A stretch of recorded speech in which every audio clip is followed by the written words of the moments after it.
Hello students. तो आज हम करते हैं अपना पंचम अंक अभिज्ञान शाकुंतलम का अपना जो नाटक है अभिज्ञान शाकुंतलम का पंचम अंक अर्थात पंचम अंक की सूक्तियाँ। ठीक है, तो चतुर्थ अंक तक हमारा कंप्लीट हो गया था। अब है हमारी बारी पंचम अंक की। तो आइए शुरू करते हैं सूक्तियाँ, महत्वपूर्ण सूक्ति। तो महत्वपूर्ण सूक्ति में सबसे पहले नंबर 1 सूक्ति है निर्वास। निर्वास्यतः प्रदीपस्य शिखेव जरतो मतिहि। अर्थात सबसे पहले हम इसका प्रसंग लिखेंगे, प्रसंग लिखने के बाद में सरलार्थ लिखेंगे, फिर भावार्थ लिखेंगे। तो सबसे पहले हमारा प्रसंग है, प्रस्तुत सूक्ति संस्कृत साहित्य के महाकवि कालिदास द्वारा विरचित अभिज्ञान शाकुंतलम से उद्धत है। इसमें एक लाइन और बढ़ा सकते हैं कि यह हमारे अभिज्ञान शाकुंतलम की पंचम अंक से लिया गया है। ठीक है, तो अब इसका घटना क्या है, ये कब की बारी होती है? ये जब की बारी होती है जब हस्तिनापुर के जो राजा होते हैं, हस्तिनापुर के राजा दुष्यंत कंचुकी अब बहुत वृद्ध हो चुके हैं, बहुत बूढ़े हो चुके हैं। बहुत सी बातें उसे याद रहती हैं और कुछ बातों को वो भूल जाते हैं। बहुत सोचने पर याद आता है और वह अपनी वृद्धावस्था में अपनी बुद्धि के विषय में कहते हैं ऐसा। ये जो सूक्ति है, सरलार्थ, बुझते हुए दीपक की लौ शिखा के समान वृद्धावस्था की बुद्धि है। वो अनुभव करते हैं, वो ये कहते हैं अनुभव करते हुए, बुझते हुए दीपक की लौ शिखा, जो शिखा होती है, लौ होती है, के समान वृद्धावस्था की बुद्धि है। अब भावार्थ, प्राय देखा जाता है कि वृद्धावस्था में प्राणियों की इंद्रियां कमजोर पड़ जाती है। ठीक है, कमजोर पड़ जाती है और शारीरिक शक्ति भी क्षीण होने लगती है और वही मानसिक शक्ति अर्थात बुद्धि भी क्षीण होने लगती है। अब क्या होता है, कोई बात तो अच्छी तरह से याद रहती है और कोई बात अच्छी तरह से याद नहीं रहती है ना। कभी कभी हम भूल जाते हैं वृद्धावस्था में। तो जिस प्रकार दीपक जब बुझने लगता है, जो दीपक बुझने लगता है तो वो भभकता है, कभी तो एकदम से तेज हो जाता है और कभी वो धीमा हो जाता है। ठीक है, तो इसी प्रकार अर्थात भाव यह है कि वो निरंतर प्रज्वलित नहीं होता है, बुझता हुआ दीपक। ठीक, कैंचुकी भी इस वृद्धावस्था में यही अनुभव करता है कि राजा दुष्यंत के अंतपुर में यह संदेश देने आया था। जो कंचुकी जी थे वो अंतपुर में इसीलिए आ रहे थे कि उन्हें एक संदेश देना था। उनको संदेश देना था कि कण्व ऋषि के शिष्य ऋषिगण आश्रम में आए। इतनी सी बात उनको कहनी थी, लेकिन आते आते वह यह समाचार भूल गए कि मुझे बोलना क्या है। ठीक है, तो फिर बाद में सोचने पर याद आया कि राजा को समाचार देना था, है ना। इस प्रकार वो अनुभव करता है कि यार ये तो सही बात है, वृद्धावस्था में बुद्धि क्षीण होने लगती है। ऐसा कंचुकी अनुभव करते हैं अपने आप को, मतलब उसको बात को कहते हैं। ठीक है, अर्थात उनको बुढ़ापा आ चुका है। तो अब हमारी दूसरी सूक्ति, सूक्ति नंबर 2, महत्वपूर्ण सूक्ति है ये भी। षष्ठांश वृत्तेरपि धर्म एषः। सबसे पहले हम इसका लिखेंगे प्रसंग। प्रस्तुत सूक्ति संस्कृत साहित्य के महाकवि कालिदास द्वारा विरचित अभिज्ञान शाकुंतलम से उद्धृत है। और ये घटनाक्रम कब का है? ये घटना हस्तिनापुर के जो राजा थे, हस्तिनापुर के राजा दुष्यंत के जो अंतपुर था उसमें रहने वाला कंचुकी राजा को ये समाचार देने आता है कि भैया कि कण्व के ऋषि, जो कण्व ऋषि के जो शिष्य हैं, महर्षि कण्व के जो शिष्य हैं आश्रम से आए हैं, है ना। कण्व ऋषि के शिष्य आश्रम से आए हैं, तो ये संदेश देना था। लेकिन उन्होंने ज्ञात हुआ, उनको पता चला कि कंचुकी को कि यार राजा अभी तो न्यायालय में काम करके, कार्य फिनिश करके अभी थक कर विश्राम करने गए हैं। तब कंचुकी कहता है, ठीक है, तो कंचुकी कहता है इस विषय में सरलार्थ, कर के रूप में, है ना। कर होता है जैसे टैक्स होता है, टैक्स। तो भाग प्राप्त करने वाले राजा का भी यह धर्म है, यही धर्म है। ठीक है, छठा भाग प्राप्त करने वाले राजा का भी यही धर्म है। अब इसका भावार्थ क्या है? भावार्थ है, राजा प्रजा से टैक्स लेती है ना, राजा प्रजा से कर लेता है, वह प्रजा की भलाई के लिए भलाई कर सके। ठीक है, प्राचीन काल में यह कर प्रजाजनों की आय का छठा भाग होता था। हस्तिनापुर का राजा दुष्यंत भी प्रजा से कर लेता था। ठीक है, हस्तिनापुर के जो राजा दुष्यंत थे वो भी प्रजा से कर लिया करते थे और प्रजा के उपकार में दिन रात लगे रहते थे। प्रजा की भलाई के लिए हमेशा दिन रात वर्क करते रहते थे, काम करते रहते थे। कौन? जी हाँ, राजा दुष्यंत। जिस प्रकार वायु दिन रात चलती रहती है, आपने देखा है ना, वायु, हवा, पवन, समीर, है ना, अनिल, ये क्या बार बार मतलब हमेशा चलती रहती है, तो अभी कभी भी विश्राम नहीं करती। सूर्य के घोड़े एक बार रथ में जोत दिए जाते हैं, फिर उन्हें निरंतर चलना पड़ता है। सूर्य के घोड़े अर्थात जब एक बार रथ में जब एक बार जोत दिए जाते हैं, फिर वे निरंतर उनको चलना पड़ता है। ठीक है। कंचुकी कहता है कि राजा की भी यही दशा है।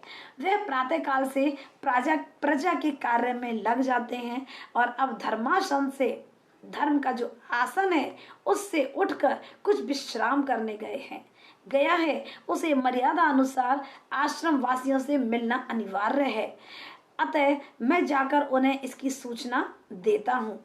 राजा का कार्य तो प्रजा की दिन रात सेवा करना होता है, क्योंकि इसके लिए वह प्रजा से कर प्राप्त करता है। ठीक है। एक बार तो उनके मन में आई थी कि यार वो अभी तो वो कार्य करके अपना न्यायालय का कार्य खत्म करके गए हैं आराम करने, अभी मैं उनको जगा दूंगा या उन्हें डिस्टर्ब कर दूंगा तो क्या होगा। देखिए, फिर वो अपने मन में बात सोचते हैं कि भाई वो राजा कर लेते हैं, है ना, और उनकी भलाई भी करते हैं कर के बदले में, और राजा का कार्य है दिन रात उनकी भलाई करना प्रजा की, तो इसलिए वो यही कहते हैं भाई राजा का तो कार्य भी प्रजा की दिन रात सेवा करना होता है, क्योंकि इसके लिए वह प्रजा से कर लेता है। ठीक है। तो आगे क्या होता है, हमारी तीसरी सूक्ति, भाव स्थिरणी। भाव स्थिरणी, अब जैसे कि भाव स्थिरणी जनन अंतर सहोदानी। ठीक है। तो प्रस्तुत सूक्ति, सबसे पहले प्रसंग लिखेंगे। प्रस्तुत सूक्ति हमारे संस्कृत साहित्य के महाकवि कालिदास द्वारा विरचित अभिज्ञान शाकुंतलम के पंचम अंक से उद्धृत है। अब घटनाक्रम क्या है, राजा दुष्यंत कर्ण ऋषि के शिष्यों से मिलने के लिए अपने अंतःपुर में यज्ञशाला में जाते हैं, तो पुनः नेपथ्य से एक गीत सुनाई पड़ता है। नेपथ्य से एक गीत सुनाई पड़ता है जिसे सुनते ही उनके मन में विचार आता है कि यद्यपि मेरा किसी इष्ट जन से वियोग नहीं है, फिर भी न जाने मेरा मन उत्कंठित क्यों हो रहा है। वे पुनः कहते हैं, सरलार्थ का अर्थ क्या है, संस्कार के रूप में स्थिर भाव पुनर्जन्मों के प्रेम व्यापार को याद दिला देते हैं, ऐसा इसका सरलार्थ है। अब भावार्थ क्या है, मानव के मन में कुछ संस्कार होते हैं। मानव के मन में क्या होते हैं, कुछ संस्कार होते हैं जो एक जन्म से दूसरे जन्म में, तीसरे जन्म में आदि अनेक जन्मों तक विद्यमान रहते हैं। कभी कभी वे संस्कार या भाव किसी विशेष कारण से जागृत हो जाते हैं। राजा भी जब रानी हंसपदिका की गीति को सुनता है तो उसको सुनकर किसी अज्ञात प्रेम के प्रति उसका प्रेम जागृत हो जाता है। वास्तव में राजा दुष्यंत ने शकुंतला के हृदय से प्रेम किया था। दुर्वासा ऋषि के शाप के कारण वह उसे याद ना कर सका, अर्थात वो भूल गए थे, परंतु आज मार्मिक प्रेम भरी गीति की आवाज सुनकर उनके हृदय में संस्कार रूप में स्थित प्रेम भाव जाग गया। अब परंतु वह यह नहीं ज्ञात कर सका कि वे प्रेम भाव किसके प्रति है। उनके मन में प्रेम भाव तो आया था, लेकिन वो ये नहीं ज्ञात हो सका उनको कि ये प्रेम भाव किसके प्रति है। हाँ, इतना अवश्य है कि राजा के मन में किसी अनजान के प्रति मिलने की उत्कंठा अवश्य आ गई। अतः राजा अपने अज्ञात के प्रति उत्सुक समझता हुआ भी उस अज्ञात को ज्ञात नहीं कर पाता जिसके प्रति प्रेम जागृत हुआ है, अर्थात वो उसे बिल्कुल भी याद नहीं कर पाया, क्योंकि वो तो शाप के वशीभूत था। ठीक है। कौन, हमारे राजा दुष्यंत जी। आइए करते हैं हम सूक्ति नंबर 4। जी हाँ, हमारी अगली सूक्ति है राज्यम। जो राज्यम स्वहस्त धृत राज्यम स्वहस्त धृत दंडिम वात पत्रम। अब सबसे पहले इसका प्रसंग लिखेंगे। प्रस्तुत सूक्ति संस्कृत साहित्य के महाकवि कालिदास द्वारा विरचित अभिज्ञान शाकुंतलम से उद्धृत है। अब घटना क्या है? राजा दुष्यंत अपने राज कार्यों से बहुत थक गए हैं। जो हमारे राजा दुष्यंत थे ना, अपने राज कार्यों से बहुत ज्यादा क्या हो गए हैं? थक गए हैं। अब क्या होता है, वे धर्मासन का कार्य पूरा करके थक कर कुछ विश्राम करने गए ही थे कि कर्ण महर्षि शिष्यों के आगमन की सूचना प्राप्त होती है, जिनसे मिलना राजा के लिए अनिवार्य था। बहुत जरूरी था भाई वो, क्योंकि वो आश्रम से आए थे। और कहा जाता है अतिथि देवो भव, है ना, हमारे जो भारत की ये परंपरा है अतिथि देवो भव, जैसे कि आप सभी जानते हैं और सभी मानते भी हैं और करते भी हैं। ठीक है, तो अतः राजा राज्यभार को दुख प्रदान करने वाले मानते हैं। वे कहते हैं, अर्थात राजा राज्यभार को दुख प्रदान करने वाला मानते हैं और कहते हैं, सरलार्थ क्या है इसका? राज्य अपने हाथ में धारण किए हुए छाते के डंडे के समान है, दुखदायक। अब देखिए सूक्ति को कैसे सरलार्थ करते हैं हम। भावार्थ क्या है?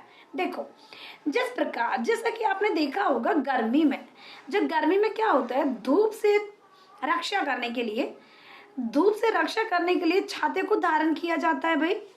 यदि उसे स्वयं हाथ में रखा जाए तो उसके भार को निरंतर धारण करने से जितना अधिक श्रम होता है। ठीक है, अर्थात जिस प्रकार गर्मी या धूप आदि से अपनी रक्षा करने के लिए छाते को धारण करते हैं ना हम लोग, जिससे कि गर्मी ना लगे, हमें धूप ना लगे, धूप में गर्मी ना लगे, यदि उसे स्वयं अपने हाथ में रखा जाए, है ना, अपने हाथ में रखा जाए और उसके भार को निरंतर धारण करने से जितना अधिक श्रम होता है, उतना उसके द्वारा धूप से बचने के लिए आराम नहीं मिलता, है ना। देखो, छाते को पकड़ने में जितना श्रम होता है, इतना धूप का मतलब इतना आराम नहीं मिलता हम लोगों को, ऐसा कहा गया है इसमें। तो राजा दुष्यंत का अनुभव है कि राज्य को प्राप्त करके व्यक्ति की उच्च आकांक्षा ही पूर्ण होती है। भाई राज्य प्राप्त हो गया, है ना, तो बस उच्च आकांक्षा थी हमारी कि हमको ये राज्य प्राप्त हो जाए, और उनको प्राप्त हो गया। जो उनकी उच्च आकांक्षा थी वो तो पूर्ण हुई थी, है ना, वो तो पूर्ण होती है। परंतु जब वह अपने कर्तव्य का पालन करता है तो उसे कष्ट ही कष्ट होता है। ठीक है, उसे आराम नहीं मिलता है। वो बन तो गए राजा, लेकिन उन्हें कष्ट ही कष्ट होता है। ठीक है, उनकी आकांक्षा तो पूरी हो गई। सभी यही अनुभव करते हैं कि राजा बन जाने पर बहुत बड़ी प्रतिष्ठा व्यक्ति को मिलती है। जो नहीं बनते हैं उनकी मनोकामना पूर्ण हो जाती है तथा जीवन में सुख ही सुख मिलते हैं। सभी उसका सम्मान करते हैं। अपार संपत्ति कोष का वह स्वामी होता है। उसके पास सभी अधिकार होते हैं, जैसा चाहे वैसा कर सकता है और वह सभी पर अपना नियंत्रण लगा सकता है। परंतु वह स्वतंत्र है ना, और चाहे कुछ भी करे। राजा दुष्यंत इससे सहमत नहीं है। राजा कहते हैं ये सारी बातें सही नहीं है, क्योंकि जो अदर लोग सोचते हैं ये सारी बात सही नहीं है। राजा कहते हैं उनका अनुभव यह है कि यह सब कुछ दिखाई पड़ता है ना, जो दूर से देखते हैं ना उनको लगता है ये सारी चीजें, परंतु राजा के कर्तव्य का पालन करते समय चारों ओर कष्ट ही कष्ट होते हैं। राजा कहता है भैया ऐसा कुछ भी नहीं है, बहुत कष्ट होते हैं। ये आप जो दूर से देखते हैं ना उन्हीं को ऐसा लगता है, नहीं तो कष्ट ही कष्ट होते हैं। राजा के कर्तव्य का पालन करते समय चारों तरफ दुख ही दुख होते हैं। अब वह राजा बहुत थक गया है, कुछ विश्राम करना चाहता है, परंतु वह भी उसे नहीं मिल सका। राजा सुबह से काम करने लग रहा है, लेकिन उसको जरा सा थोड़ा सा रेस्ट करने गया कि वहां फिर से मेहमान आ गए, है ना, कण्व ऋषि के शिष्य आ गए। मिलना जरूरी है, यस, तो लेकिन वो थोड़ा सा आराम करना चाहता है, राजा को वो भी नहीं मिल रहा है ना, क्योंकि कण्व ऋषि के शिष्य आए हुए हैं, उनसे मिलना अत्यंत आवश्यक है। तो राजा बड़े परेशान हैं और वो यही कहते हैं कि यह राज्य जो होता है तो इसको पाकर ये एक छाते के समान है ना, छाते के समान है। जैसे कि धूप से रक्षा करने के लिए इतनी धूप से रक्षा नहीं होती जितना उसे पकड़ने से मेहनत लगती है। ठीक है, तो राजा का कहना यही है। तो आइए करते हैं पांचवी सूक्ति। तो पांचवी सूक्ति कुछ हमारी इस प्रकार है। पांचवी सूक्ति हमारी तम स्तपति धर्मांशो कथम विवक्ष्यति विश्यति। ठीक है, तो अब ये हमारी सबसे पहले हम करेंगे इसका क्या प्रसंग में क्या आता है बच्चों? जी हाँ, आपको अच्छे से याद भी हो गया होगा। प्रस्तुत सूक्ति संस्कृत साहित्य के महाकवि कालिदास द्वारा विरचित अभिज्ञान शाकुंतलम से उद्धृत है। ठीक है, तो अब इसकी घटना कौन सी है? राजा दुष्यंत के पास जब कण्व ऋषि के आश्रम में कुछ महर्षि आए हुए हैं, ठीक है, अब महर्षि आए हुए हैं, ओके, तब राजा उनके अभिवादन करके पूछता है, उनका वेलकम कर देता है राजा बहुत अच्छी तरह से। कण्व के शिष्यों का, कण्व महर्षि के शिष्यों का अभिवादन कर देते हैं और अभिवादन करके पूछते हैं कि क्या आपकी तपस्या निर्विघ्न चल रही है? आपकी तपस्या करने में कोई विघ्न तो नहीं आ रहा है? इस पर ऋषिगण कहते हैं, अब ऋषिगण बोलते हैं, इतना पूछने पर ऋषि जो वो बोलते हैं, सरलार्थ, तीव्र किरणों वाले सूर्य के संतप्त होने पर भी अंधकार कैसे प्रकट हो सकता है ना? तो तम स्तपति धर्मांशु कथम विवर्विष्यति, अर्थात तीव्र किरणों वाले सूर्य के, मतलब बहुत तेज किरणों वाले सूर्य के निकलना, संतप्त होने पर अंधकार कैसे स्पष्ट हो सकता है, अर्थात प्रकट हो सकता है, ये हमारा सरलार्थ। आइए जानते हैं भावार्थ के बारे में।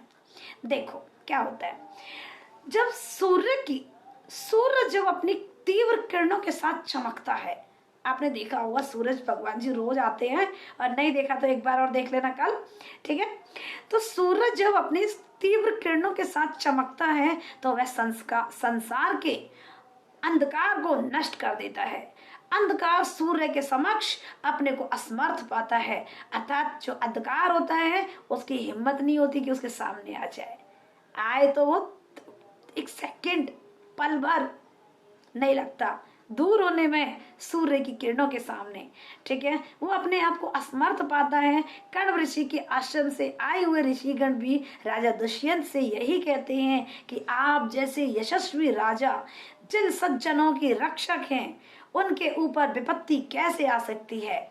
उनके धार्मिक कार्य में विघ्न कदापि संभव नहीं है, अर्थात कभी भी संभव नहीं है। अरे भैया, आप जैसे यशस्वी राजा है ना, जब हमारे रक्षक हैं तो उनकी प्रजा को कैसे कष्ट हो सकता है, उनकी प्रजा पर विपत्ति कैसे आ सकती है? ऐसा ऋषिगणों का कहना है। उनके पूछने पर, राजा जी के पूछने पर, उनके धार्मिक कार्य में विघ्न कैसे आ सकता है, अर्थात कदापि नहीं आ सकता, अर्थात कभी नहीं आ सकता। जैसे अंधकार का सूर्य के समक्ष उदय होना संभव नहीं है, अर्थात जिस प्रकार अंधकार सूरज की किरणों के सामने अंधकार हो ही नहीं सकता, उदय होना संभव ही नहीं है, और उसी प्रकार आपके राज्य में, आपके राज्य की रक्षा करने वाला होने पर, आपके राज्य मतलब जब तक आप रक्षा कर रहे हो हमारे राज्य की, तो तब तक हमारे कार्य में किसी प्रकार का विघ्न संभव नहीं है। तो आप निश्चिंत रहें, हमारी तपस्याएं व धार्मिक अनुष्ठान बिना किसी बाधा के ठीक प्रकार से संभव हो रहे हैं, संपन्न हो रहे हैं। यह आपकी सुरक्षा व्यवस्था की देन है। सोचिए कितने खुश हैं वो उनकी व्यवस्था से। तो ऐसे ही हमारे राजा दुष्यंत, तो हम लोगों को भी इसी प्रकार कार्य करना चाहिए, बिल्कुल, और ऐसे ही मन लगा के कार्य करना चाहिए अपने प्रजा के लिए। मतलब हम कोई राजा नहीं है, इसका मतलब ये है कि जो जिस कार्य में है, जो जिस क्षेत्र में है, अपना कार्य लगन से करे, मेहनत से करे, मन लगा के करे, दिल से करे, ठीक है। तो चाहे वो कुछ भी काम है, ईश्वर ने सबको काम दिए हैं, सबके पास भिन्न भिन्न तरह की अपने अपने काम है। जो तो राजा है, राजा के काम अलग है, आप कुछ और करते हो, हम कुछ और करते हैं, सबके काम अलग अलग है। जो जिसका काम दिया है, जो जिस प्रकार ईश्वर ने हमको जो काम दिया है, हमें वो काम मन लगा के करना चाहिए, खुश होकर करना चाहिए, पॉजिटिविटी के साथ करना चाहिए, और तभी हमें इस प्रकार के पॉजिटिव रिजल्ट मिलते हैं, जैसे कि हमारे राजा जी को मिल रहा है फीडबैक। ये फीडबैक ही तो है ना? यस। तो ये फीडबैक ही है जो ऋषिगण उनको बता रहे हैं। तो सोचिए राजा कितने हैप्पी होंगे, उनकी तो सारी थकान उतर गई होगी, है ना? यस। चलिए, तो आइए करते हैं हम अगली सूक्ति, सूक्ति नंबर 6। सूक्ति नंबर 6, स्वाधीन कुशलः स्वाधीन कुशलहा सिद्धि मंतहा। अब देखिए प्रसंग में क्या लिखेंगे, हम वही लिखेंगे। प्रस्तुत सूक्ति संस्कृत साहित्य के महाकवि कालिदास द्वारा विरचित अभिज्ञान शाकुंतलम से उद्धत है। अब घटना का विषय क्या है, राजा जब राज्य में आए हुए कण्व ऋषियों के शिष्यों से मिलते हैं तो अभिवादन के पश्चात, अब जब अभिवादन हो जाता है, राजा जी उनसे मिल लेते हैं। अभिवादन के बाद में उनकी तपस्या के विषय में जब पूछते हैं तो पुनः कहते हैं महर्षि कण्व कुशल तो हैं, है ना। सारा परिचय हो गया, सब हो गया। उन्होंने उनसे पूछा, उन्होंने जवाब दिया, ठीक है। तो जवाब में क्या बोला वो हम आपको बता चुके हैं। अब राजा क्या कहते हैं, महर्षि कण्व कुशल तो हैं, वो ठीक तो हैं। इस पर शारंगधव नामक कण्व ऋषि का शिष्य उत्तर देते हुए कहते हैं, क्या सरलार्थ, सिद्धिचारी महात्माओं की कुशलता तो उनके अपने अधीन होती है। वाव, कितनी अच्छी बात कही है। तो हमारे जो सारंगधव जी हैं वो क्या बोलते हैं, स्वाधीन कुशलहा सिद्धि मंतहा। स्वाधीन कुशलहा मतलब अपने अधीन, स्व मतलब अपने, अधीन मतलब अधीन, कुशलहा मतलब कुशल, अपनी कुशलता अधीन होती है। अर्थात सिद्धिधारी महात्माओं की कुशलता, जिनके पास सिद्धि होती है, जो महान होते हैं, जो विशेष होते हैं, सिद्धिधारी महात्माओं की कुशलता तो उनके अपने अधीन होती है। बहुत ही प्यारी बात कही है। तो भावार्थ क्या, आइए देखते हैं। महान आत्माओं के पास, जो महान आत्माएं होती हैं, अणिमा, महिमा, गरिमा आदि 8 सिद्धियां होती हैं जो महान से महान कार्य करने में सक्षम होती है। जो 8 सिद्धियां हैं जो महान कार्य करके ही, है ना, महान से महान कार्य करने में सक्षम होती है। उनके द्वारा अलौकिक कार्य भी संपन्न हो जाते हैं। वे सर्वज्ञाता, वे सर्व कार्यों के संपादन में समर्थ होते हैं। संसार का कोई भी ऐसा अद्भुत कार्य नहीं है जिसे वे कर न सके, अर्थात वो हर कार्य बहुत ही निर्विघ्न समाप्त कर देते हैं। वे सुख, दुख, पाप, पुण्य, हानि, लाभ सभी के ज्ञाता, वे उनमें परिवर्तन कर सकते हैं। उनका भाग्य भी अपने अधीन होता है। ऐसे महान है वो। इसी कारण जब राजा कण्व उनकी कुशलता का कारण पूछते हैं तो कण्व ऋषि का शिष्य स्पष्ट करता है कि महर्षि कण्व तो सिद्धिधारी हैं, है ना। उनका शिष्य कहते हैं अपने गुरुजी के बारे में, उनकी कुशलता या अकुशलता उनके अपने अधीन है। देखो ऐसे होते हैं शिष्य जो अपने गुरु की इतनी तारीफ, है ना, आकाश से चुन चुन के शब्द, ठीक है। तो देखिए हम आपको एक बात बताते हैं, जो अपने गुरुओं की तारीफ करता है, गुरुओं का जो सम्मान करता है, जो माता पिता का सम्मान करता है, जो गुरुओं का सम्मान करता है, वो सचमुच वो मतलब वो उसका तरक्की क्या हो सकती है, उनके विचार क्या हो सकते हैं, सचमुच वो महान होते हैं। वो गुरु तो महान है ही, देखिए शिष्य की महानता भी नजर आ रही है ना। समझ में आ रहा है कि शिष्य किसके हो सकते हैं, कोई महान गुरु हो सकते हैं, ठीक है। तो ये अब वो उनकी जो तारीफ कर रहे हैं, तारीफ हर कोई तो नहीं कर सकता ना, हर कोई तारीफ नहीं कर सकता, है ना। ये तारीफ करना भी एक बहुत बड़ा गुण होता है जो कि हर किसी में नहीं होता है, ठीक है। तो ऐसे हमारे सारंगधव जी अब वो अपने गुरु के बारे में बताते हैं। उनकी कुशलता या अकुशलता उनके अपने अधीन है, उन पर कोई विपत्ति नहीं आ सकती, ना कोई उनकी आपत्ति को दूर कर सकता है। अतः उनकी कुशलता पूछना ही अनावश्यक है। ऐसा बोलते हैं कौन, उनके शिष्य, कण्व ऋषि के शिष्य। तो बहुत अच्छी बात, बहुत सीखने को मिलता है हमको भी, इससे यही सीखने को मिलता है हमें भी अपने गुरुओं की हमेशा तारीफ करना चाहिए, है ना। हमें उनसे कुछ सीखना चाहिए, जितने वो महान हैं हमको भी कोशिश करना चाहिए, हम भी उनकी अच्छी अच्छी बातों को, आवश्यक बातों को ग्रहण करें, ठीक है। तो आइए करते हैं हम अगली सूक्ति, सूक्ति नंबर 7। सूक्ति नंबर 7 जैसे कि आप देख सकते हैं, बहुत ही, देखिए बच्चों इसमें एक एक सूक्ति बहुत ही महत्वपूर्ण है। इसका सरलार्थ हम आपको बता रहे हैं, भावार्थ बता रहे हैं, प्रसंग बता रहे हैं, तो आप इसका लाभ लीजिए, वीडियो को ज़्यादा से ज़्यादा शेयर करिए। और आपके कोर्स में है तो आप भी इसका प्रश्न उत्तर सलाह जो भी जैसे भी आपको करना है, इसके में प्रश्न उत्तर भी है मेरे पास, मैं उनको भी आपको जरूर शेयर करूँगी। ठीक है, कुछ वीडियोस बनाई भी हुई है, डिस्क्रिप्शन बॉक्स में आपको लिंक मिल जाएंगे, प्ले लिस्ट पर जाकर आप देख सकते हैं। अभिज्ञान शाकुंतलम महाकवि की जो कालिदास जी की सातों रचनाओं के विषय में बहुत ही एक से एक वीडियो बनाने की कोशिश करी है। ठीक है, तो आप सभी उन मेहनत का लाभ जरूर लें, औरों को भी जरूर दें। ठीक है, तो आइए करते हैं सूक्ति नंबर 7। सूक्ति नंबर 7, मूर्छन्त्यमि विकारः प्राय ऐश्वर्य मत्तेषु। तो प्रसंग हमारा वही है, प्रस्तुत सूक्ति संस्कृत साहित्य के महाकवि कालिदास द्वारा विरचित अभिज्ञान शाकुंतलम से उद्धत है। आप सभी को ये प्रसंग तो याद हो ही गया होगा, है ना? जी हाँ, जरूर याद हो गया होगा। ठीक है, तो आइए अब इसका विषय क्या है, घटना कौन सी है। कण्व ऋषि जो थे हमारे, कण्व ऋषि के शिष्य राजा दुष्यंत को समाचार देते हैं, उन्होंने कण्व ऋषि की धर्मपुत्री शकुंतला में एकांत में प्रेम विवाह किया है। देखिए अब वो संदेश दे रहे हैं, कण्व ऋषि के शिष्य राजा दुष्यंत को समाचार देने आए हैं। देखिए अब बात शुरू होती है। अभी तक तो बस एक दूसरे की तारीफ हो रही थी, वो उनकी तारीफ कर रहे थे, वो उनकी तारीफ कर रहे थे। अब मेन मुद्दा अब शुरू हुआ है। ठीक है, तो कण्व ऋषि के जो शिष्य होते हैं राजा दुष्यंत को समाचार देते हैं कि राजा, उन्होंने कण्व ऋषि की धर्मपुत्री शकुंतला से एकांत में प्रेम विवाह किया है। महर्षि ने उनकी अनुमति प्रदान की है, क्योंकि दोनों तुम और शकुंतला समान गुण वाले हो। अब तुम्हें शकुंतला को अपने अंतपुर में रखना चाहिए। यस, और इसका बहुत समय तक पिता के घर रहना उचित नहीं है। अब उनके शिष्य बता रहे हैं उनको सारी बातें, शकुंतला का वहां पे रहना उचित नहीं है, आपको अंतपुर में इन्हें रखना चाहिए। राजा यह सुनकर शकुंतला के साथ किए गए प्रेम संबंध को अस्वीकार कर देता है, मना कर देता है, नहीं, हमने कोई प्रेम नहीं किया किसी के साथ। ठीक है, यह कण्व ऋषि का शिष्य शारंगरव कहता है। ठीक है, अब वो राजा अस्वीकार कर देता है, सारी बातों से मना कर देता है, मुकर जाता है। मुकर जाना मतलब कही हुई बात से मना कर देना, कही हुई बात से मना कर देना, मुकर जाना ही मुकरी कहलाता है।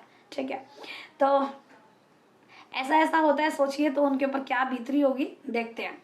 ठीक, तो सरलार्थ, ऐश्वर्य के कारण मत वाले पुरुषों में प्राय ये विकार बढ़ जाया करते हैं। मूर्छन्त्यमि विकारः प्राय ऐश्वर्य मत्तेषु।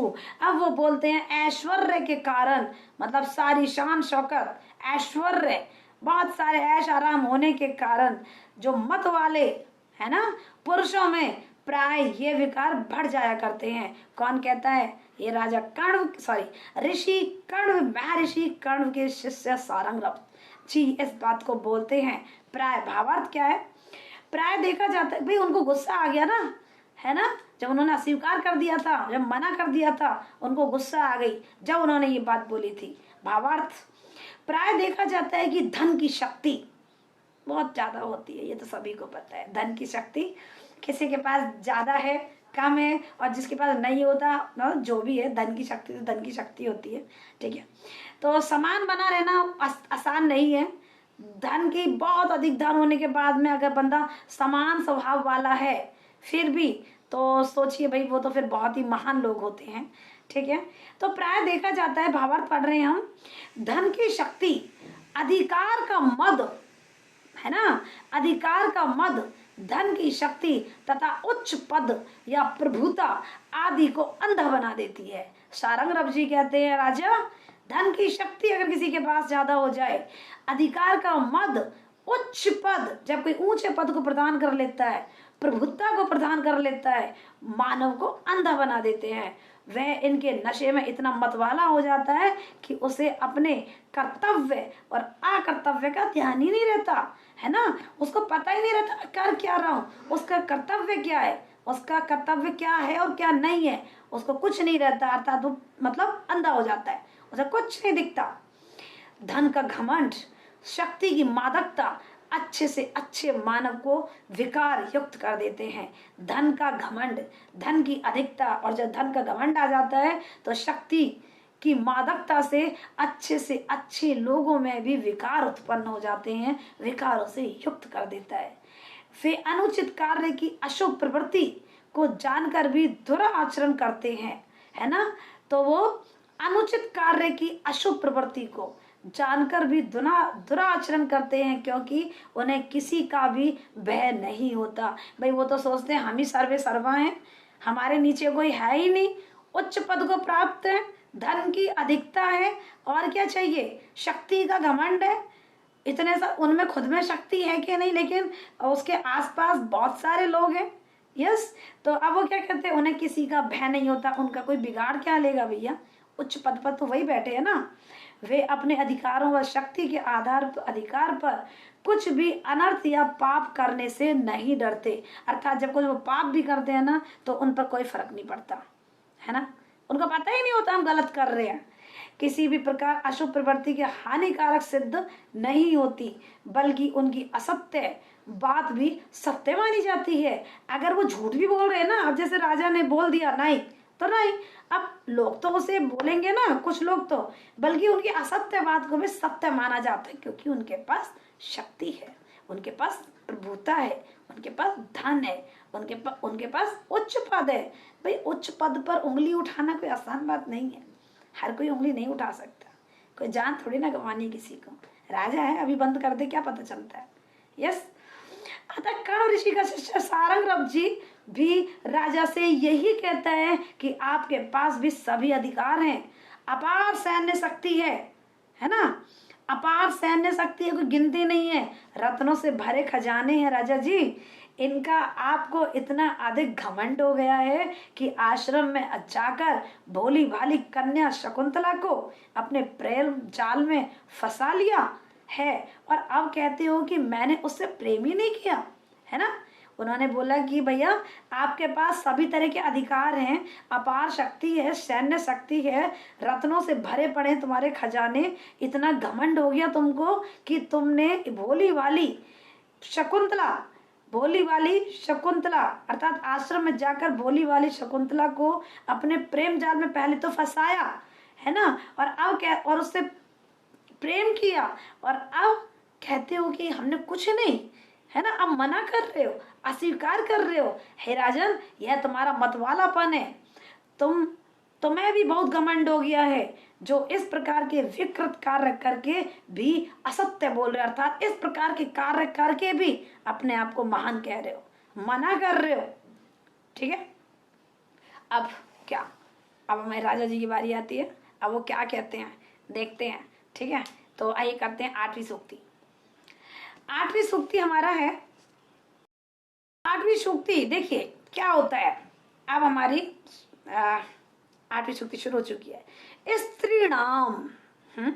स्त्रीणाम शिक्षित पटुत्वम मानुषीषु।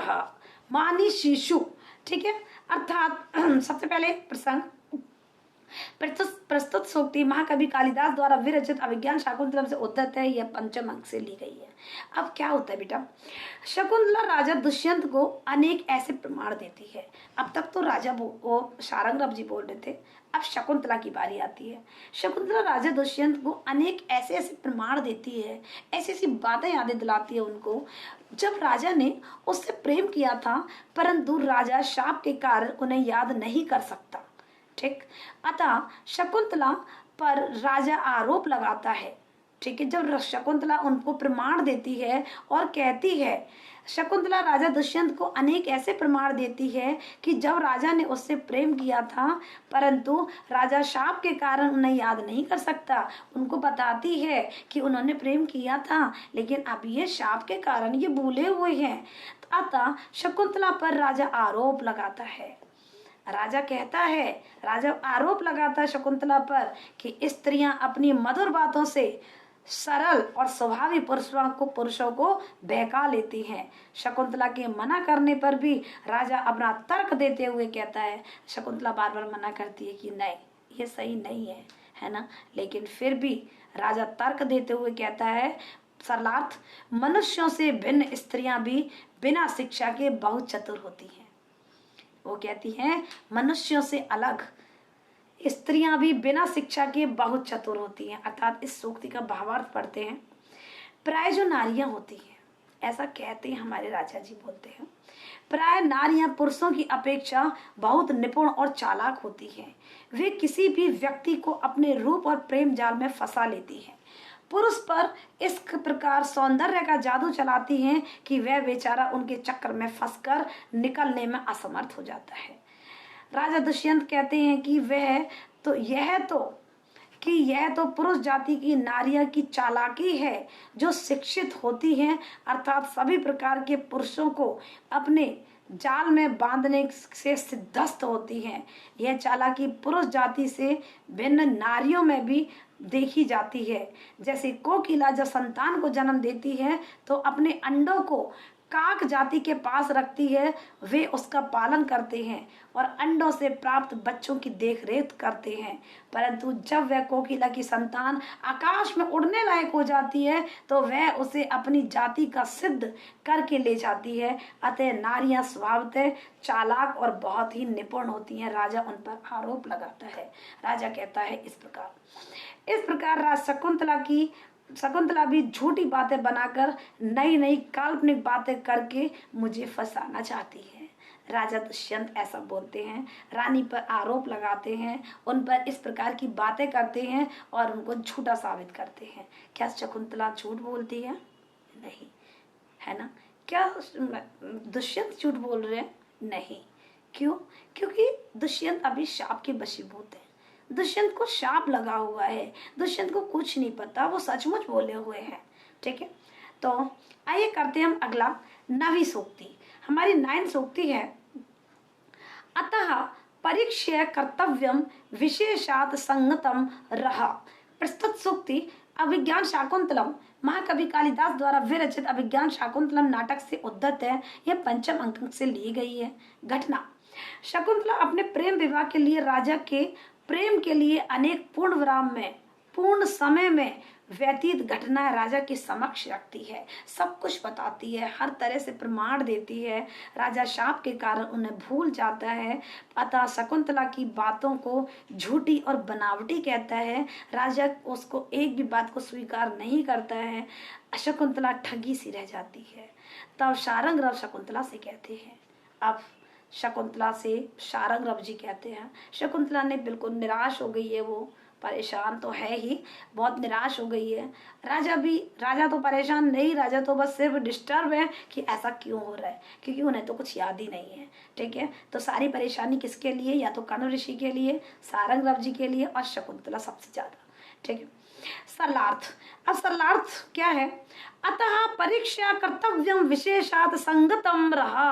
अर्थात हमारा सरलार्थ है, सारंगरव जी कहते हैं शकुंतला से एकांत प्रेम विशेष रूप से परीक्षा करके ही करना चाहिए। भावार्थ, नारी यदि पर पुरुष से प्रेम संबंध स्थापित करती है तो उस पुरुष की पूरी तरह परख कर ले, अर्थात उस को ठीक प्रकार से देख ले और फिर आगे भी वे प्रेम को निभा पाएगा या नहीं, सच्चे प्रेम की कसौटी पर खरा उतरेगा या नहीं। यदि नारी को थोड़ा सा भी संदेह हो तो पर पुरुष से भूल कर भी प्रेम ना करे। सारंगरव शकुंतला को समझाता है, तुमने राजा के बहकावे में आकर उससे प्रेम कर लिया, राजा की परख नहीं की, आगे भी वह तुम्हें स्वीकार करेगा या नहीं। इसी का दुष्परिणाम है कि राजा स्पष्ट अस्वीकार कर रहा है, उसने शकुंतला से प्रेम नहीं किया है, बल्कि वह तो गर्भवती शकुंतला को दुष्चरिता कह रहा है। शकुंतला ने यदि पहले राजा के प्रेम की परख की होती तो आज उसकी यह दशा नहीं होती। शकुंतला के लिए उसका प्रेम आज उसका शत्रु बन गया। तो इस प्रकार सारंगरव जी शकुंतला को समझाते हैं। ठीक है, तो ये हो गई हमारी 9वीं सूक्ति। अब है हमारी 10, 11, 12, ओनली 12 महत्वपूर्ण सूक्तियां हैं 5वें अंक में। आइए करते हैं हम अपनी 10वीं सूक्ति। 10वीं सूक्ति कुछ इस 10वीं सूक्ति, उपयंत्रुहि दारेषु प्रभुता सर्वतो मुखी। सबसे पहले प्रसंग लिखेंगे। प्रस्तुत प्रसंग संस्कृत साहित्य के महाकवि कालिदास द्वारा विरचित अभिज्ञान शाकुंतलम के पंचम अंक से उद्धत है। घटना क्या है? शकुंतला अपने और राजा के प्रेम संबंध का जो भी प्रमाण देती है या पूर्व घटित घटनाओं को प्रस्तुत करती है, राजा उसे अस्वीकार, असत्य, बनावटी कह देता है। अब देखिए क्या होता है, जो हमारी शकुंतला होती है ना, शकुंतला उनको सारे प्रमाण देती है, सब कुछ बताती है, हर तरह से प्रमाण देती है, सारी बातों को याद दिलाती है, लेकिन राजा हर चीज को अस्वीकार कर देता है और कहता है कि बनावटी हो, तुम झूठ बोल रही हो, ये सच नहीं है। ऐसा तो शकुंतला को अब पत्नी के रूप में स्वीकार नहीं करता और उसे पत्नी के रूप में स्वीकार नहीं करता और उनको मना कर देता है। ठीक है, तब अंत में कण्व ऋषि जो सारदवत राजा से कहता है। कण्व ऋषि का दूसरा शिष्य है एक और, सारदवत जो है ही, दूसरा है शार्दवत। राजा से कहता है, सरलार्थ, विवाह करने वाले पति का पत्नियों पर सभी तरह से अधिकार होता है ना। अब क्या बोलते हैं वो, जो शार्दवत जी कहते हैं, राजा, विवाह करने वाला जो पति होता है ना, पत्नियों पर सभी तरह का अधिकार होता है उसका। ठीक है, भावार्थ, भारतीय परंपरा व नियमों के अनुसार पत्नी पति का अधिकार होती है। भारतीय परंपरा के अनुसार, जैसे कि आप सभी को पता है, पत्नी पर पति का अधिकार होता है, वही उसका सर्वस्व होता है, सब कुछ होता है। वह चाहे उसे सुख पूर्वक रखे या कष्ट पूर्वक रखे, उसे जीवन व्यतीत करने का और करने को बाध्य करे। पति के अतिरिक्त पिता, माता आदि का भी पत्नी पर इतना अधिकार नहीं रहता। ठीक है, तो जो पति के अतिरिक्त, मतलब पति के लिए ही ये अधिकार बनाए गए हैं, पति के सिवा ना तो पिता का इतना अधिकार होता है, ना माता का होता है, माता का भी पत्नी पर इतना अधिकार नहीं होता जितना पति का होता है। शादी के बाद में पत्नी तो पति के अधीन रहती है। शारदवत जी कहते हैं, राजा, पत्नी तो पति के अधीन रहती है।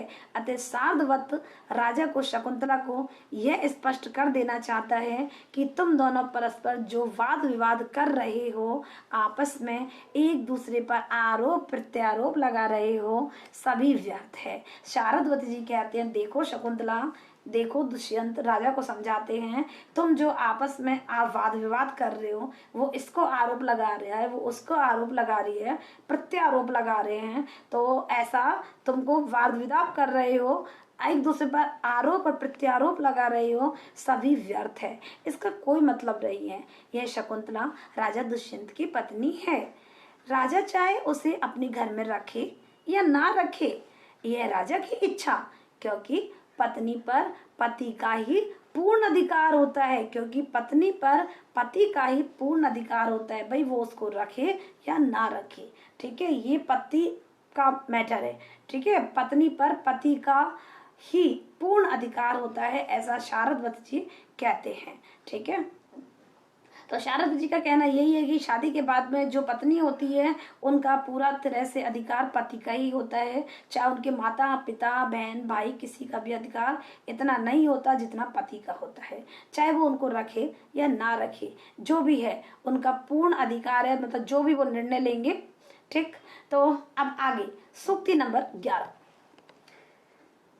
जनाकीर्ण है ना, जनाकीर्ण मन्ये खुद वही परितम ग्रह में, ये थोड़ा मिसप्रिंट हो रहा है। ठीक है, तो देखिए, प्रस्तुत सूक्ति संस्कृत साहित्य के महाकवि कालिदास द्वारा विरचित अभिज्ञान शाकुंतलम पंचम अंक से उद्धत है। ठीक, तो अब ये कब की है हमारी सूक्ति, कब की है, घटना कब की है? सारंगरव नामक ऋषि का शिष्य, सारंगरव नामक कण्व ऋषि का शिष्य, जो कण्व ऋषि के जो शिष्य थे सारंगरव जी, जब शकुंतला के साथ हस्तिनापुर राजा दुष्यंत के पास आता है तो नगर की ओर भीड़ देखकर कहता है। जब कण्व ऋषि के शिष्य सारंगरव जी आते हैं तो वो नगर की ओर देखते हैं, भीड़ को देखते हैं और कहते हैं क्या? जनाकीर्ण मन्ये, अर्थात मनुष्यों की भीड़ को मैं अग्नि से घिरे हुए घर के समान समझता हूँ। सारंगरव जी कहते हैं, बहुत अच्छी बात कही है उन्होंने, मनुष्यों की भीड़ को, जो मनुष्यों की भीड़ होती है, भीड़ को मैं अग्नि से घिरे हुए घर के समान कहता हूँ। मतलब कोई घर है और वो पूरी अग्नि से घिरा हुआ है, मतलब किसी की भी टच में अगर आया तो वो घर में आग लगा देगा, अर्थात वो इधर की उधर कर देगा। बहुत अच्छी बात कही इन्होंने। तो मनुष्यों की भीड़ को मैं अग्नि से घिरे हुए घर के समान समझता हूँ। आइए पढ़ते इसका सर्वार्थ भावार्थ। जिस प्रकार किसी घर के चारों ओर आग लगी हो, आप समझ लीजिए कि एक घर है, उसके चारों तरफ आग लग गई है, ठीक है। अग्नि की लपटों के कारण घर में बहुत गर्मी और घुटन सी प्रतीत होने लगती है। अब चारों तरफ भीड़ लगी हुई, आग लगी हुई है, आग लगी होगी तो घर में क्या होगा, गर्मी होगी, तपन होगी, घुटन होगी, है ना भाई, होगी ना वो तो, यस। तो उसी प्रकार नगर में राजा के दरबार में मनुष्यों की बहुत बड़ी संख्या देखकर सारंगरव यहाँ पर विचित्र प्रकार का अनुभव करता है। अब मनुष्यों की भीड़ को देखकर सारंगरव जी का दिमाग ऐसे ऐसे हो जाता है। वो कहते हैं क्या, बहुत बड़ी संख्या देखकर सारंगरव को भी यहाँ विचित्र प्रकार का अनुभव होता है। बहुत ऐसा अनुभव होता है क्या, वास्तव में सारंगरव जंगल में स्थित आश्रम में रहते हैं भैया। वो तो एक आश्रम में रहते हैं जहाँ पर निश्चित संख्या में तपस्वी रहते हैं। ऐसा तो है नहीं कि अनगिनत तपस्वी हैं, एक निश्चित संख्या होती है। वे भी अपने अपने कार्य में संलग्न होते हैं, किसी से किसी को मतलब ही नहीं होता है ना। आश्रम में वहाँ का प्राकृतिक वातावरण रहता है, वहाँ का जो वातावरण होता है वो भी अलग रहता है आश्रम का। कभी भी इतनी बड़ी संख्या में मानव वर्ग एकत्रित नहीं होते हैं, कभी भी इतनी सारी संख्या में उन्होंने मानव वर्ग कभी एकत्रित नहीं होते, इतने सारे लोग कभी नहीं होते। वहाँ सभी एकांत चाहिए, सभी को एकांत चाहिए। अच्छा, सारंगरव जी को तो चाहिए ही चाहिए, जो और भी ऋषि मुनि थे ना, जो उनके अनुयायी वगैरह जो भी थे, सबको एकांत चाहिए भैया। उनको तो भजन करना है ना, उनको कोई सांसारिक बातें थोड़ी करनी है, उनको कोई मीटिंग थोड़ी करनी है, उनको कोई सभा थोड़ी बैठानी है। उनको तो ईश्वर से मिलना है, ईश्वर की भक्ति करनी है। और ईश्वर की भक्ति कभी ऐसे थोड़ी होती है उनके हिसाब से, ठीक। तो उनको तो एकांत चाहिए, क्योंकि तप साधना एकांत प्रदेश में ही संभव है भैया। अब तपस्या तो एकांत में होती है ना, सबके बीच में तपस्या कैसे करोगे भैया। भजन कर सकते हो, कीर्तन कर सकते हो, सत्संग कर सकते हो, लेकिन तपस्या तो एकांत में ही होती है, ठीक है। तो एकांत प्रदेश में संभव है तपस्या, इसी कारण उसे नगर में ना तो खुली हवा, ना खुली जगह, ना एकांत वातावरण दिखाई देता है। अब वो बड़े परेशान हो गए। अब वो कहते हैं भैया नगर में ना तो खुली हवा, ना खुली जगह, ना एकांत वातावरण दिखाई देता है। वह अपने जीवन में आश्रम के एकांत प्रदेश में रहा है। कौन, सारंगरव जी। वो अपने जीवन में हमेशा उन्होंने क्या किया है, एकांत प्रदेश में, अर्थात वो आश्रम में ही रहे हैं, ठीक है। जहाँ ना तो कोलाहल होता है, ना तो शोर होता है, और ना व्यर्थ में मानव इधर उधर जाते दिखाई पड़ते हैं।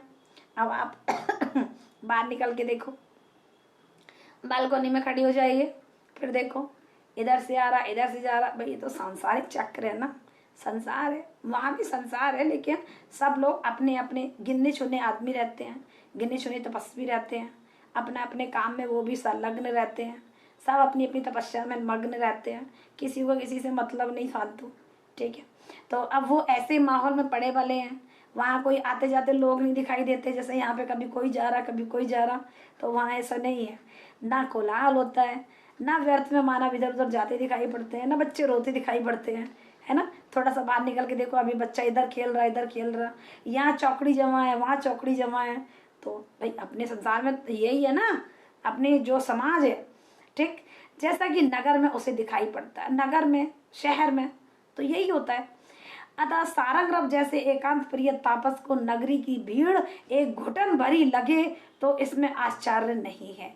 अब भाई उनको तो घुटन लगेगी ना, इसमें आश्चर्य की क्या बात है ना।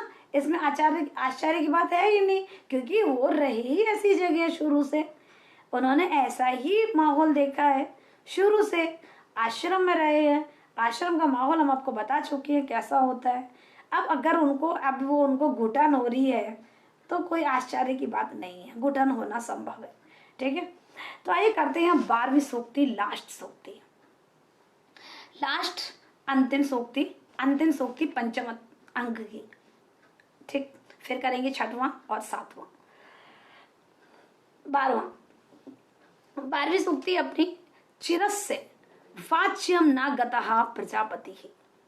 चिरस्य वाच्यम न गतः प्रजापति ही। सबसे पहले प्रसंग क्या लिखेंगे, आपको याद हो गया होगा। जी हाँ, प्रस्तुत सूक्ति संस्कृत साहित्य के महाकवि कालिदास द्वारा विरचित अभिज्ञान शाकुंतलम से उद्धत है। ठीक है, अब घटना कौन सी है बच्चों, जब कण्व ऋषि शकुंतला को उसके पति दुष्यंत के पास भेज देते हैं। जो हमारे कण्व ऋषि होते हैं ना, वो शकुंतला को उसके पति दुष्यंत के पास भेज देते हैं। उसके साथ गौतमी, सारंगरव, शार्दवत नामक 2 शिष्य जाते हैं। ठीक है, सारंगरव जो राजा से कण्व ऋषि का समाचार देते हुए कहते हैं कि तुमने शकुंतला ने एकांत में प्रेम विवाह किया है, उसको मैंने अनुमति दे दी है। और पुनः कहता है क्या, सरलाद, समान गुण वाले वर वधु के लिए प्रजापति कभी भी दुखित नहीं हुए हैं। ठीक है, तो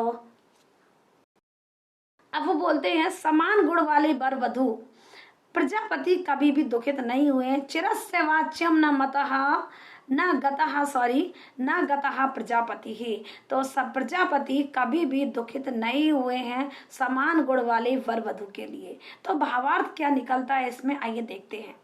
कहा जाता है कि विधाता प्रजापति ही संसार के स्त्री पुरुषों के युगल बनाता है। ये सही बात है। और कहा जाता है, हमारी मम्मी भी बताती थी, पापा ही बताते हैं, आपके भी घर में जो सभी हैं जो भी कहते होंगे, बड़े लोग जो होते हैं वो यही कहते हैं कि जो जोड़ियां हैं ऊपर से बन के आती हैं, युगल ऊपर से बन के आते हैं, विधाता इनको बनाता है ना। तो कहा जाता है कि प्रजापति अर्थात ब्रह्मा ही हमारे अर्थात विधाता ही संसार के स्त्री पुरुषों का जोड़ा बनाता है, युगल बनाता है। पति पत्नी का संयोग मानव के अपने अधीन नहीं है ना, अपने अधीन नहीं है। पति पत्नी का संयोग माता पिता या किसी के भी अधीन नहीं है, अपने भी अधीन नहीं है, हम लोगों के अधीन नहीं है। ये जोड़े पहले से ही बने होते हैं।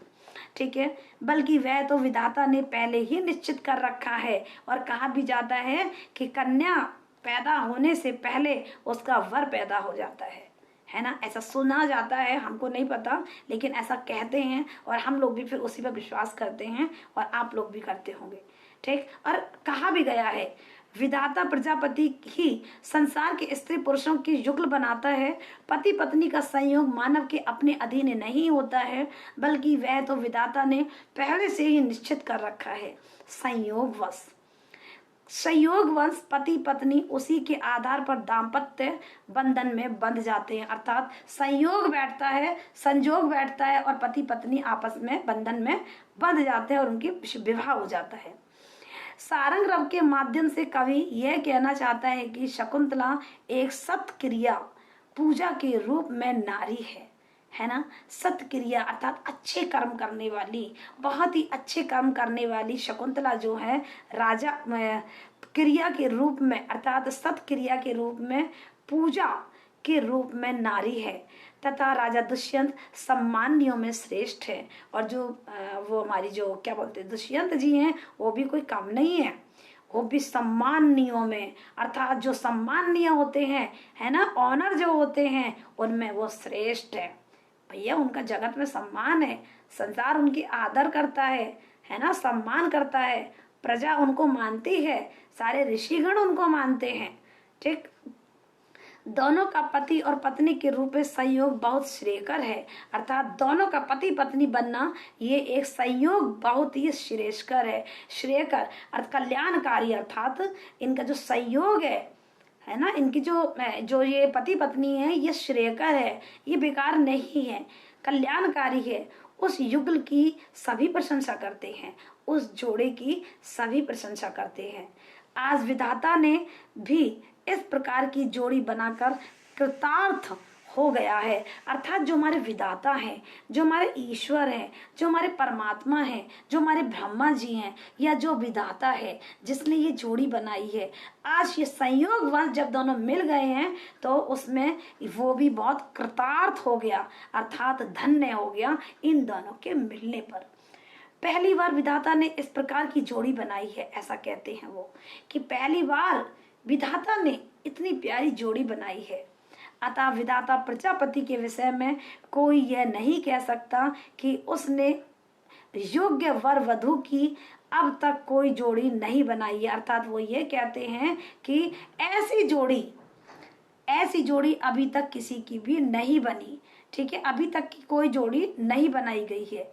यह वर वधु युगल के रूप में प्रस्तुत करके विधाता को कलंक नहीं लगाया जा सकता कि उसने कभी भी समान गुण वाले पति पत्नी का सृजन नहीं किया है। अर्थात इन्होंने जो ईश्वर का जो निर्णय है, ये ईश्वर का निर्णय है, ये प्रभु का निर्णय है, ये विधाता का निर्णय है, ये ब्रह्मा का निर्णय है। ठीक है, तो ये श्रेयकर है, ये जोड़ी श्रेयकर है।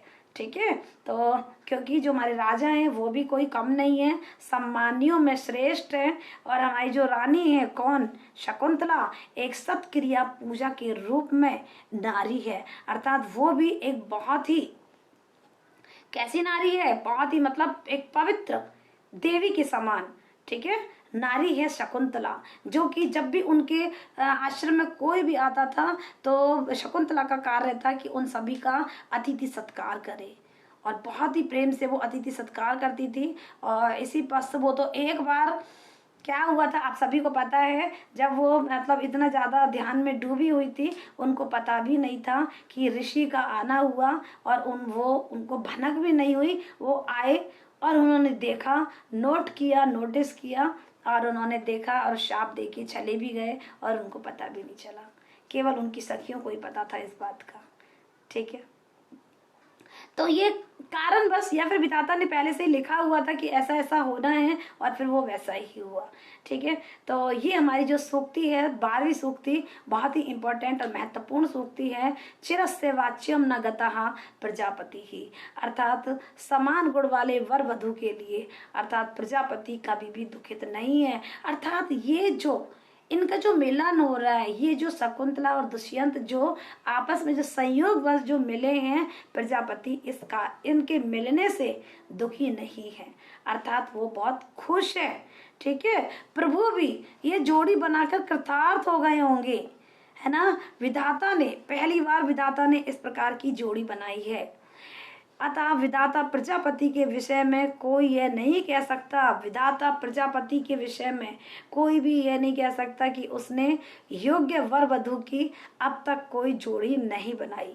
यह वर वधु युगल के रूप में प्रस्तुत करके विधाता को यह कलंक नहीं लगाया जा सकता कि उसने कभी भी समान गुण वाले पति पत्नी का सृजन नहीं किया है। तो ये हो गई हमारी 12वीं सूक्ति।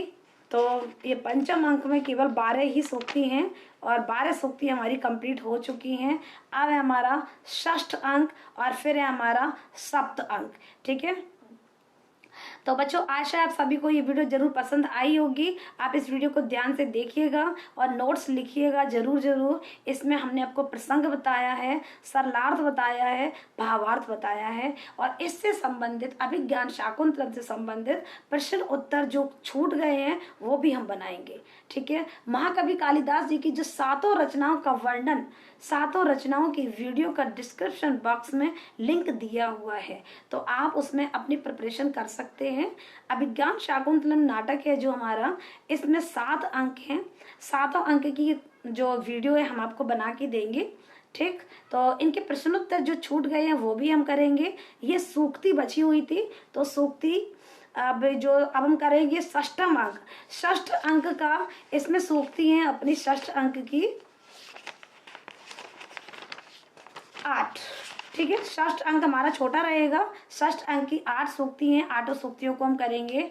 और वीडियो को ज़्यादा से ज़्यादा शेयर करिए, वीडियो को लाइक करना बिल्कुल भी ना भूलें, चैनल को सब्सक्राइब जरूर करें, नए विद्यार्थियों को जोड़ें, और सभी को बताएं कि हमारा एक चैनल है और इस पर सभी तरह की तैयारियां कराई जाती हैं। यहाँ जीके का प्रश्नोत्तर भी बनाए जाते हैं, जो कि पहले पेपर 1 में जो आता है, पेपर 1 से संबंधित जीके, रीजनिंग सब कुछ होगा, ठीक है। और कमेंट, अगर आपको कोई भी टॉपिक ऐसा लगता है कि आपको मदद चाहिए तो आप कमेंट बॉक्स में आप उस टॉपिक का नाम लिख सकते हो।